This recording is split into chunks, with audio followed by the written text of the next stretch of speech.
ENA Energy produces both electricity and heat from biodegradable sources of fuel. Heating and electricity is something that we all take for granted, but have you thought about what would happen if one day it would just suddenly disappear?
The forest is full of energy. Every branch and twig on a tree is a form of energy. All energy is indestructible and can take different forms. This is why these twigs, branches and trees can become heating and electricity in your home.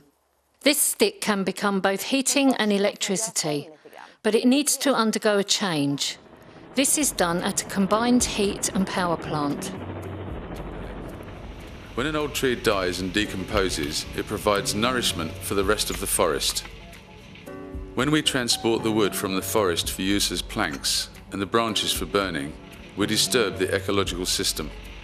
Important nourishment, which is stored in the pine needles, is taken away. There is, however, a solution to this problem. In order for the branches and tops of the trees to be burnt in the combined heat and power plant furnaces, they must be hacked into small pieces. Biodegradable fuel does not contribute to the greenhouse effect, as the amount of carbon dioxide which is released during the burning is exactly the same amount as that which the trees or plants have stored up during their period of growth. Every year, 4,600 large lorries tip their loads of wood chip, bark and other sustainable forest wood at ENA's power plant. To be able to gauge how much energy there is in the fuel, as it also contains a fair amount of water, samples are taken on every load. After the incineration of the wood, this water is released out through the chimney.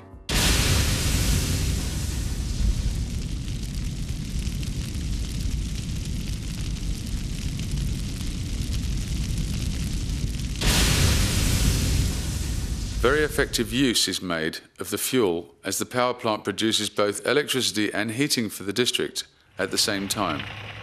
First, the wood chips are taken by conveyor belt to a sieve, where large pieces of wood are removed. It then continues via the storage into the steam boiler.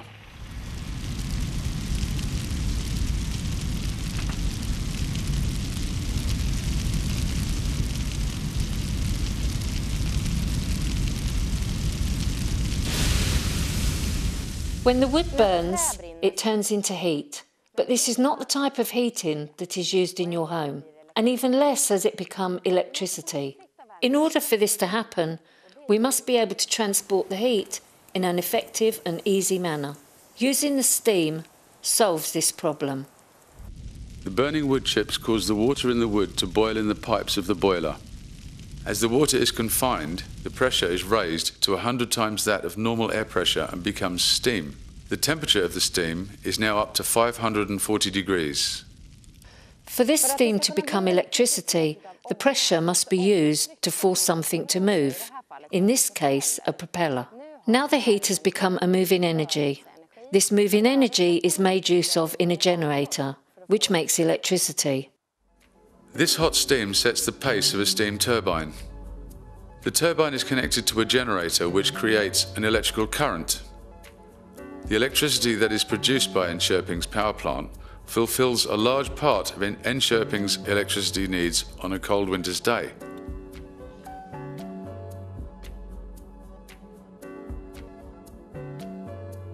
After the steam has passed through the turbine, it no longer possesses the same power. The temperature sinks to 100 degrees and the pressure becomes that of normal air pressure. It would be dangerous to pump hot steam into a home. This is why we have heat exchangers, which from a small amount of very hot steam make a larger amount of warm water. The old steam, which has now become water, returns to the boiler where it is reheated, making new steam, which then circulates over and over again. The water that is heated for the district is pumped out of the plant and is used to heat almost all of Enschoping.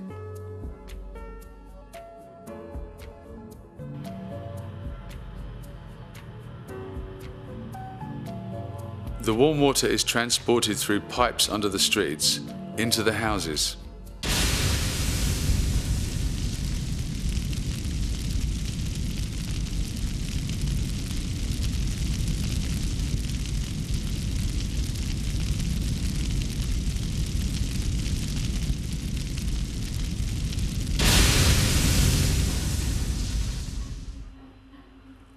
It continues into the houses and transfers its heat via heat exchangers to radiators and the warm water taps.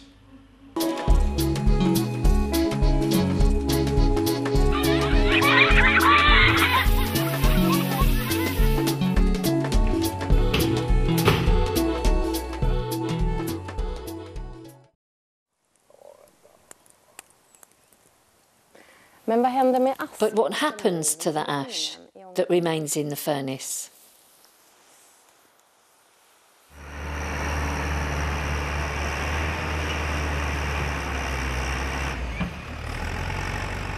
The ash is blended with the digested sludge, taken from the sewage treatment works and used as fertilizer in the surrounding fields. Enschoping's Energy grows its own sustainable short rotation forestry, which is burnt and becomes heating and electricity in the power plant, creating a full circle. It's important that even the smoke created from the incineration of the wood is cleaned before being expelled from the power plant. It is sent through an electrofilter where the soot, or what is called fly ash, is captured. This ash is loaded with an electrical charge and sticks to large metal plates, which have been loaded with an opposite charge. The different charges are drawn to each other, making the filter very effective. This process clears the smoke of 99.7% of all soot and powder. It is then released through the chimney solely as steam. This is the water that was present in the fuel earlier. The ash, which is rich in calcium, phosphor and potassium, can be made into pellets. These are the nutrients needed for the forest to be able to grow, and in this way we restore the natural balance of nature.